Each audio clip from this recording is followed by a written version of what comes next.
Assalamualaikum. You are watching Taimur Khalid YouTube channel. Now today's our topic is the difference between depreciation and fluctuation. इससे पहले ये हमारे पास depreciation का lecture number 2 है. depreciation topic है हमारा. हम इसको डिटेल में डिस्कस करेंगे. ये लेक्चर नंबर 2 है. लेक्चर 1 में जो डिस्कस किया था वो हमने बात की थी कि depreciation क्या होती है, एसेट की कॉस्ट प्राइस क्या होती है, स्क्रैप वैल्यू क्या होती है, डेप्रिसिएबल अमाउंट क्या होती है, टेंजिबल एसेट्स क्या होते हैं, इंटेंजिबल एसेट्स क्या होते हैं, वेस्टिंग एसेट्स क्या होते हैं, अमोर्टाइजेशन क्या होती है, डेप्लीशन क्या होती है. ये सारे पार्ट्स हमने लेक्चर नंबर 1 के अंदर डिस्कस किए. आज जो लेक्चर नंबर 2 है डेप्रिसिएशन का, उसमें हम ये डिस्कस करेंगे कि डेप्रिसिएशन और फ्लक्चुएशन में क्या फर्क है. इसके बाद हम ये डिस्कस करेंगे कि जो रिजर्व क्या होता है और डिफरेंट जो काइंड्स ऑफ रिजर्व है वो क्या होती है. डेप्रिसिएशन की बात की थी हमने लास्ट लेक्चर में कि depreciation is the decrease in value of an asset due to its use और वियर एंड टियर. मतलब यह कि जब एसेट को हम बिजनेस में यूज करते हैं तो बिजनेस में यूज की वजह से या उसकी वियर एंड टियर की वजह से, कुछ टूट फूट की वजह से, या कोई ट्रक है या कोई गाड़ी है उसके एक्सीडेंट की वजह से उस एसेट की वैल्यू में जो कमी आती है दैट इज कॉल्ड डेप्रिसिएशन. ठीक है. और ये जो कमी आती है ये ग्रेजुअल होती है, ये कॉन्टिन्यूस होती है, हर साल होती है, ये इरेगुलर नहीं होती, ये रेगुलर होती है.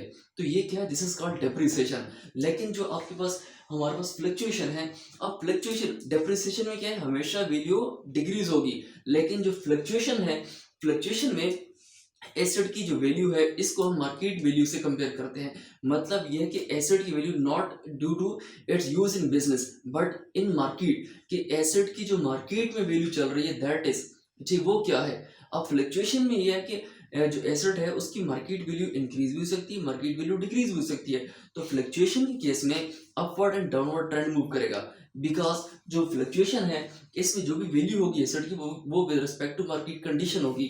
अब एक एसेट की वैल्यू वो है जो बुक्स ऑफ अकाउंट्स के अंदर है. हमने बात की थी एसेट जिस वैल्यू पर बुक्स ऑफ अकाउंट्स के अंदर यानी बैलेंस शीट के अंदर रिकॉर्ड होगा that is called carrying value. अब कैरिंग वैल्यू क्या होती है, जिस वैल्यू पर एसेट बुक्स ऑफ अकाउंट्स यानी बैलेंस शीट या फाइनेंशियल पोजीशन में रिकॉर्ड होता है that value is called carrying value. हम इनिशियली एसेट को कॉस्ट पर रिकॉर्ड करते हैं लेकिन फिर उसके बाद हम उसमें से एक वैल्यू लेस करते हैं दैट इज कॉल्ड डेप्रिसिएशन. और डेप्रिसिएशन लेस करने के बाद जो वैल्यू आती है that is called carrying value. अब एक एसेट की वो वैल्यू जो बुक्स ऑफ अकाउंट्स के अंदर मूव कर रही है, हर साल ब साल चेंज होगी, चेंज होती बिकॉज ऑफ डेप्रिसिएशन. एक एसेट की वो वैल्यू जो उसी एसेट की मार्केट के अंदर एग्जिस्ट कर रही है. अब जो फ्लक्चुएशन है वो with respect to market condition होती है, यानी मार्केट में जो वैल्यू है एसेट की वो या तो इंक्रीज है या डिक्रीज है. अब ये उस एसेट की due to use in business नहीं है. तो ये क्या होती है, this is called fluctuation. Fluctuation क्या है कि डिक्रीज इन और increase in the market value of an asset not due to use in business. तो यूज इन बिजनेस की बात नहीं है, जो बिजनेस में यूज है दैट इज बिकॉज उसमें हम क्या कैलकुलेट करते हैं, डेप्रिसिएशन. लेकिन with respect to market condition, market में जो वैल्यू होती है एसेट की उसमें जो इंक्रीज या डिक्रीज आता है दैट इज कॉल्ड फ्लक्चुएशन. अब इसके बाद जो सेकंड डिफरेंस है, जो डेप्रिसिएशन होता है वो रेगुलर होता है लेकिन जो फ्लक्चुएशन है ये इट में नॉट अकर. ठीक है, इट में नॉट अकर, ये इरेगुलर होता है. ठीक है. तो डेप्रिसिएशन क्या रेगुलर लॉस है, लेकिन जो आपके पास फ्लक्चुएशन है ये क्या है, जनरली इरेगुलर है. ये पॉइंट थर्ड डिस्कस कर लिया पहले. जो पॉइंट सेकंड है वो क्या, इट मस्ट अकर, कि डेप्रिसिएशन है तो होना ही होता है, होना ही होना है. क्यों, बिकॉज जब तक एसेट बिजनेस में यूज हो रहा है वो डेप्रिसिएट होगा. जब तक लाइफ उसकी खत्म नहीं होती, यूजफुल लाइफ खत्म नहीं होती और एसेट सेल नहीं हो जाता, तो जब तक एसेट बिजनेस को इकोनॉमिक बेनिफिट प्रोवाइड कर रहा है तब तक वो डेप्रिसिएट होता रहेगा. तो क्या है कि डेप्रिसिएशन के इट मस्ट अकर, लेकिन जो फ्लक्चुएशन है इट मे और मे नॉट अकर. और इसका जो आपके पास हमारे पास जो डेप्रिसिएशन है ये रेगुलर लॉस है, लेकिन जो फ्लक्चुएशन है इट इज जनरली इरेगुलर, ये रेगुलर नहीं होगा. ठीक है. इसके अलावा जो डेप्रिसिएशन है वो पक्का लॉस है, ये हमेशा इंडिकेट करता है लॉस को. डेप्रिसिएशन क्या होता है, इसकी नेचर एक्सपेंस होती है यानी लॉस. और इसके अलावा जो हमारे पास फ्लक्चुएशन है ये कभी प्रॉफिट भी हो सकता है कभी लॉस भी हो सकता है. मैं कहता हूँ फॉर एग्जांपल ट्रक है, बिजनेस का ट्रक है, व्हीकल है, उसकी जो कैरिंग वैल्यू बिजनेस में मूव करे दैट इज, मैं कहता हूँ कि 15 लाख रुपीज. अब 15 लाख रुपीज उसकी कैरिंग वैल्यू है बुक्स ऑफ अकाउंट्स के अंदर. अब उसी एसेट की 15 लाख से हटकर जो market value that is 16 lakh. तो मतलब ये कि 1 लाख रुपीज का बेनिफिट है, 1 लाख रुपीज का प्रॉफिट है. तो प्रॉफिट तब होगा जब मार्केट वैल्यू ज्यादा होगी कैरिंग वैल्यू से, और लॉस तब होगा जब मार्केट वैल्यू कैरिंग वैल्यू से कम होगी. कि इसका मतलब है कि जो एसेट है उसकी जो कॉस्ट प्राइस है दैट इज 15 लाख. अब जो मार्केट में उसकी वैल्यू चल रही है दैट इज 14 लाख, तो इस केस में 1 लाख रुपीज का लॉस होगा। ठीक है, तो ये था हमारे पास difference between depreciation and fluctuation. Fluctuation में क्या होता है, एसेट वैल्यू इंक्रीज भी होती है डिक्रीज होती है with respect to market condition, और कौन सी वैल्यू, जो मार्केट वैल्यू होती है। ठीक है, इसके बाद हमारे पास नेक्स्ट जो टॉपिक है मेन दैट इज रिजर्व। यानी डेप्रिसिएशन में हम जो रिजर्व पढ़ेंगे, रिजर्व में क्या होगा, रिजर्व जो पोर्शन ऑफ प्रॉफिट होता है जो कि बिजनेस अपने प्रोप्राइटर को यानी बिजनेस के जो ओनर्स है उनको पे नहीं करता। अब क्यों नहीं पे करता, बिकॉज बिजनेस ने फ्यूचर में कुछ सर्टेन या अनसर्टेन लॉसेस भी बियर करने होते हैं। ठीक है, उन लॉसेस के अगेंस्ट कुछ अमाउंट बिजनेस अपनी सेफ्टी के लिए सेट असाइड कर लेता है, सेपरेट रख लेता है। ठीक है, that amount is called reserve. ठीक है, रिजर्व को डिफाइन कर लेते हैं, रिजर्व पोर्शन ऑफ प्रॉफिट यानी पार्ट ऑफ प्रॉफिट या portion of profit which is not पे टू प्रोप्राइटर। अब प्रोप्राइटर का मतलब जो बिजनेस का ओनर। अब यहाँ पे बात हो रही है ज्वाइंट स्टॉक कंपनी की, यहाँ बात हो रही है ज्वाइंट स्टॉक कंपनी की जिसके शेयर होल्डर्स होते हैं। तो प्रॉफिट क्या है, प्रॉफिट कंपनी ने अर्न किया। अब प्रॉफिट में से कंपनी क्या करेगी, डिविडेंड देगी। Dividend is the distribution of accumulated profit by the company to its share holders, that is dividend.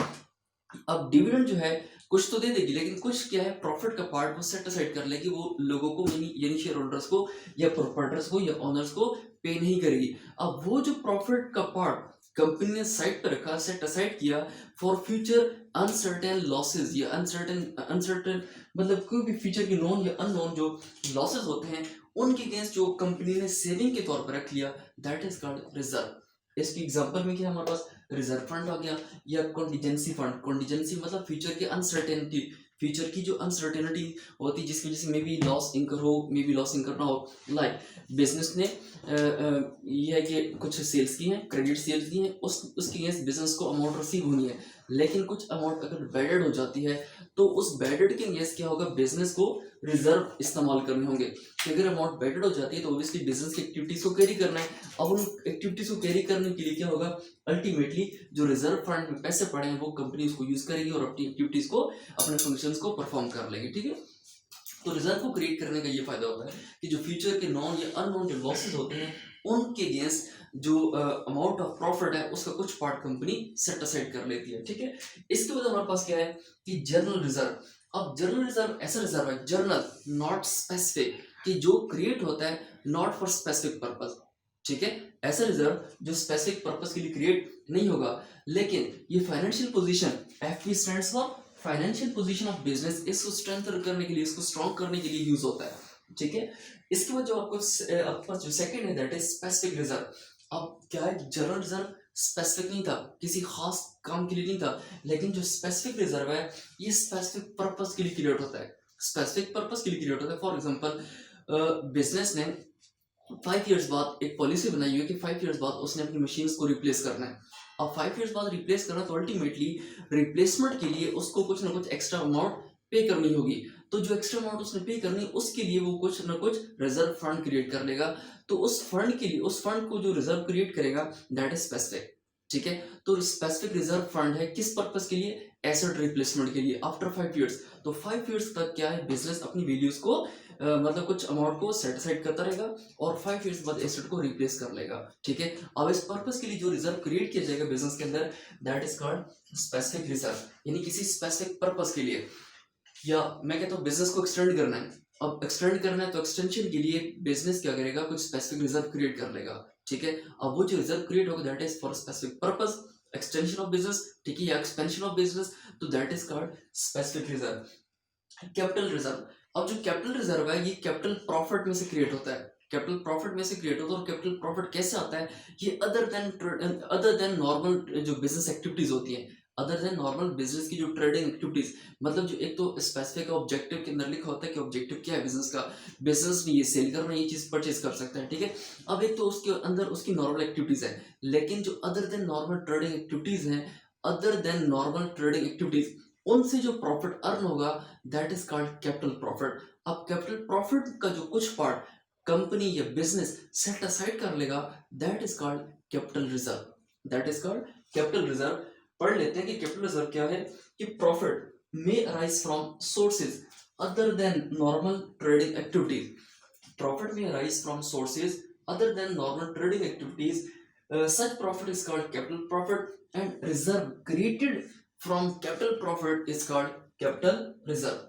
ठीक है, इसको जो हमारे पास लास्ट है that is called secret reserve, that is called secret reserve. अब सीक्रेट का मतलब से समझ आइए कि सीक्रेट रिजर्व ऐसा है जो प्राइवेसी में रखा जाता है। ठीक है, कि इसका मतलब है कि ये वो रिजर्व है जो कंपनी यानी जो बिजनेस है वो क्या है पब्लिक को शो नहीं करेगा। तो मतलब पब्लिक को क्या चीज शो की जाती है, फाइनेंशियल स्टेटमेंट शो की जाती है। तो इसका मतलब ये है कि जो आपके पास सीक्रेट रिजर्व है यानी जो बिजनेस का सीक्रेट रिजर्व है ये बुक्स ऑफ अकाउंट्स का पार्ट नहीं बनता, फाइनेंशियल स्टेटमेंट्स का पार्ट नहीं बनता। ठीक है, तो सीक्रेट रिजर्व ऐसा रिजर्व होगा which is not disclosed through balance sheet और बुक्स ऑफ अकाउंट्स। तो ऐसा रिजर्व जो बुक्स ऑफ अकाउंट्स के थ्रू या बैलेंस शीट के थ्रू या फाइनेंशियल स्टेटमेंट्स के थ्रू डिस्क्लोज नहीं किया जाता, जनरल पब्लिक को पब्लिश नहीं किया जाता, that reserve is called secret reserve. ये हमारे पास लेक्चर नंबर 2 है डेप्रिसिएशन का। लेक्चर नंबर 3 में इंशाल्लाह हम डिस्कस करेंगे मेथड्स ऑफ डेप्रिसिएशन कि स्ट्रेट लाइन मेथड क्या होगा, रिड्यूसिंग बैलेंस मेथड क्या होगा, और इसके अलावा फर्दर अगर हमारे पास टाइम हो तो हम उस जो सम ऑफ ईयर डिजिट मेथड है वो भी डिस्कस करेंगे। इसके अलावा जो हम डबल बैलेंस मेथड है वो भी डिस्कस करेंगे। इसके अलावा जो 150% जो परसेंटेज मेथड है वो भी डिस्कस करेंगे। ठीक है, तो इसके अलावा ये हमारा लेक्चर है, लेक्चर नंबर 2 है। इसमें अगर आप लोगों को कोई कंफ्यूजन है तो कमेंट सेक्शन में लाजमी पोस्ट कीजिएगा। And thank you so much for watching.